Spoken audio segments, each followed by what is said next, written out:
Welcome to TSR Apple TV channel. నేను మీ ప్రసాద్ అల్లమరాజు. ఈరోజు ముఖ్య సమాచారం మీకోసం. సూర్యాపేట మున్సిపాలిటీలో సన్నబియ్యం లబ్ధిదారుడు పాలడుగు శ్రీనివాస్ కుటుంబ సభ్యులతో కలిసి భోజనం చేశారు మంత్రి ఉత్తమ్ కుమార్ రెడ్డి. దేశంలో ఎక్కడా జరగని విధంగా తెలంగాణ ప్రభుత్వం సన్నబియ్యం పంపిణీ చేస్తుందని మంత్రి తెలిపారు. రాష్ట్రంలో 80% మంది సన్నబియ్యంతో లబ్ధి పొందుతున్నారని తెలిపారు. ఇక రేషన్ కార్డులు ప్రక్రియ కూడా వేగవంతం కొనసాగుతాయన్నారు. ఇక దారిద్ర్య రేఖకు దిగువన ఉన్న రేషన్ కార్డుల లబ్ధిదారులకు గ్రీన్ కార్డు, ఎగువన ఉన్న వారికి పచ్చ కార్డు ఇవ్వనున్నట్లు తెలిపారు. సన్నబియ్యం పంపిణీలో బీజేపీ అవాస్తవాలు మాట్లాడుతుందని ఉత్తమ్ కుమార్ రెడ్డి విమర్శించారు. దళిత కుటుంబం వారి ఇంటితో కలిసి మేము భోజనం చేస్తున్నాము. రాష్ట్రంలో పోయిన నెలాఖరు వరకు మీ అందరికి తెలుసు, రాష్ట్రంలో దొడ్డు బియ్యం 4 ట్రైన్స్ వచ్చేది. ఎక్కువ శాతం లబ్ధిదారులు తినకపోయేది. మన ప్రభుత్వం, మన కాంగ్రెస్ ప్రభుత్వం వచ్చిన తర్వాత దీన్ని ఆలోచన చేసి ముఖ్యమంత్రి రేవంత్ రెడ్డి గారు, ఉప ముఖ్యమంత్రి బట్టి విక్రమార్క గారు, మంత్రివర్గం ఆలోచన చేసి రాష్ట్ర వ్యాప్తంగా ఇప్పటి వరకు ఉన్న రేషన్ లబ్ధిదారులు 2,81,00,000 మంది. ఇప్పుడు మేము రేషన్ లబ్ధిదారుల సంఖ్య కూడా పెంచి 3,10,00,000 మందికి రేషన్ ఇవ్వబోతున్నాము. ఆ రేషన్ కింద ఇప్పుడు భారతదేశంలో ఏ రాష్ట్రంలో ఎక్కడా ఎప్పుడు జరగని విధంగా మన ప్రభుత్వం, మన కాంగ్రెస్ ప్రభుత్వం ప్రతి లబ్ధిదారుకి 6 కిలోల మంచి క్వాలిటీ తినడానికి మంచి రుచికరంగా ఉన్న సన్న బియ్యం ఇస్తున్నాము. ఆ సన్న బియ్యం మరి వెంకట ఇంట్లో మరి ఎట్లుంది, ఆ కుటుంబ సభ్యులు తింటున్నా లేదా, హ్యాపీగా ఉందా లేదా కనుక్కోవడానికి నేను వాళ్ళతో కలిసి భోజనం చేస్తున్నా.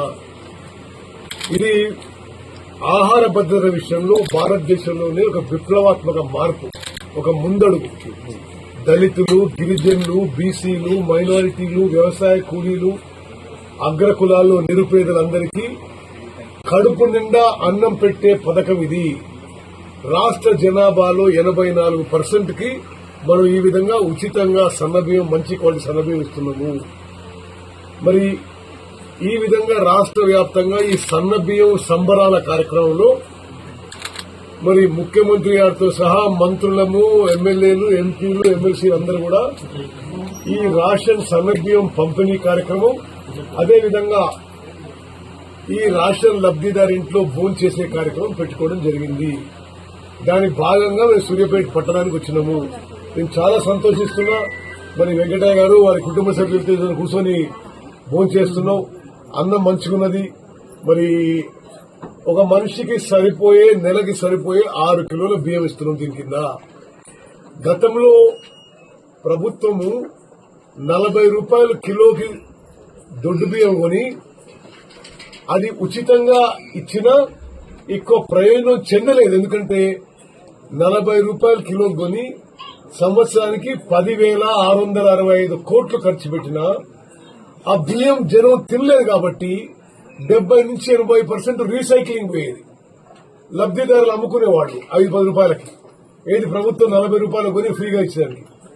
దానికి కొంత 20% ప్రభుత్వం నుంచి ఎక్కువ ఖర్చు పెట్టి ఇప్పుడు సుమారు 13,000 కోట్లు సంవత్సరానికి ఖర్చు పెట్టి 3,10,00,000 మంది జనాభాకి ఉచితంగా 6 కిలోల సన్నబియ్యం ప్రతి రేషన్ కార్డు లబ్ధిదారికి ఇవ్వడం జరుగుతుంది. అదేవిధంగా గత 10 ఏళ్లుగా గతంలో ఉన్న పాలకులు నిర్లక్ష్యం వహించిన విషయంలో కుటుంబంలో అదనపు సభ్యులను చేర్చడం, పాత కార్డులలో కొత్త కార్డులు ఇచ్చే ప్రక్రియ కూడా నిరంతరం కొనసాగుతుంది. ఆ ప్రక్రియ కూడా ముందుకు పోతుందని చెప్పి నేను మనం చేస్తున్నా. మరి నేను ఈ 3-4 రోజులు చూస్తుంటే రాష్ట్ర వ్యాప్తంగా ప్రజల్లో అద్భుత స్పందన ఉంది. మరి మా ప్రభుత్వానికి, కాంగ్రెస్ పార్టీకి మంచి పేరు తెచ్చే పథకం ఇదిగా మేము భావిస్తున్నాం. మీడియా మిత్రులు కూడా ఇది చేస్తున్న మంచి కార్యక్రమం మీరు అభినందించాలి. మరి మీరు కూడా జనంలో తీసుకోవాలని చెప్పి మీ అందరికీ సవినయంగా విజ్ఞప్తి చేస్తున్నాం.